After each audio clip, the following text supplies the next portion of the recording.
prends la parole de Dieu telle qu'elle est réellement écrite. Et voici le secret. Tout homme, il soit qui il veut, qui se fait appeler par un titre, a déjà perdu son lien avec Dieu. Tout homme qui se fait appeler par un titre ou par une fonction a déjà perdu son lien avec Dieu. Je dois peut-être vous expliquer cela. En effet, dans Matthieu 23, il y a plusieurs choses, pas seulement une, mais plusieurs. La plupart des gens n'en lisent seulement que le verset 9, mais il y a plusieurs choses. Lisons verset 10. Matthieu 23, verset 10. Commençons avec le verset 9. Et n'appelez personne sur la terre votre Père, car un seul est votre Père, celui qui est dans les cieux. Ne vous faites pas appeler enseignant, car un seul est votre enseignant, Christ.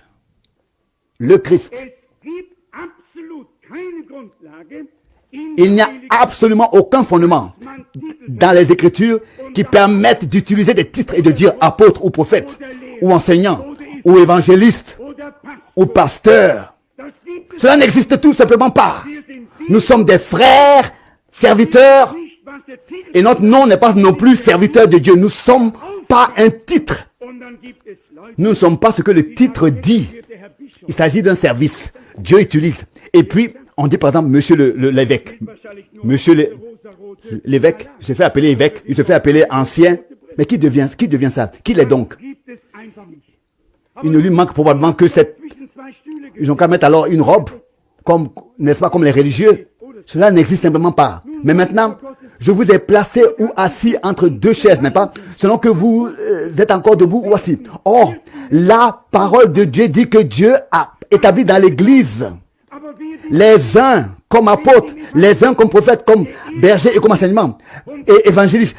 Mais ça, c'est ce que Dieu a fait. Mais malheur aux prophètes, malheur aux évangélistes, malheur aux bergers, aux évangélistes, aux enseignants, qui acceptent qu'on attribue à leur service un titre, alors que leur ministère est un appel divin, une vocation divine. Et là, j'aime ce chef indien qui est venu chez Frère Branham, dans le nord du Canada, et ceinturé avec vraiment des croix et des zigzags et des guirlandes et toutes sortes de choses. Et il a demandé, mais comment dois-je t'appeler? Il a demandé ça à Frère Branham. Et puis il lui a simplement dit, si tu as l'amour de Dieu dans ton cœur, alors dis-moi frère. Appelle-moi frère. Et même quand tu parles de la personne, tu n'utilises pas de titre. Conclusion, ce ne sont pas les titres, mais nous restons ce que nous sommes. J'ai lu au sujet de Mahomet. On l'appelait, vous savez comment? Ô prophète de Dieu, ô messager du Seigneur. Toujours de tels titres. Que les autres se sont comportés de manière un peu délicate, n'est-ce pas? À genoux presque. Ils n'avaient plus de nom. Si vous allez aujourd'hui à la ville des 7 collines, là, n'est-ce pas? Oh, Sainte Éminence, Excellence. Ils n'ont plus de nom. Mais pas ici, dans ce lieu saint. Non. Non. Cela n'existe pas. Il n'y a qu'une seule personne qui est sainte et c'est Dieu.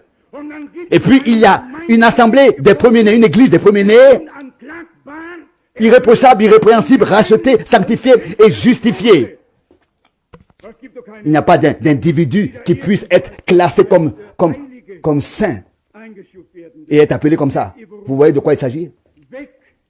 Supprimez tous les titres.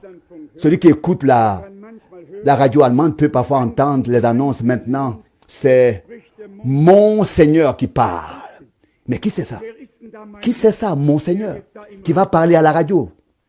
On prend ces titres dans d'autres langues pour tromper le peuple d'une manière ou d'une autre. Heureusement que ce truc a un interrupteur.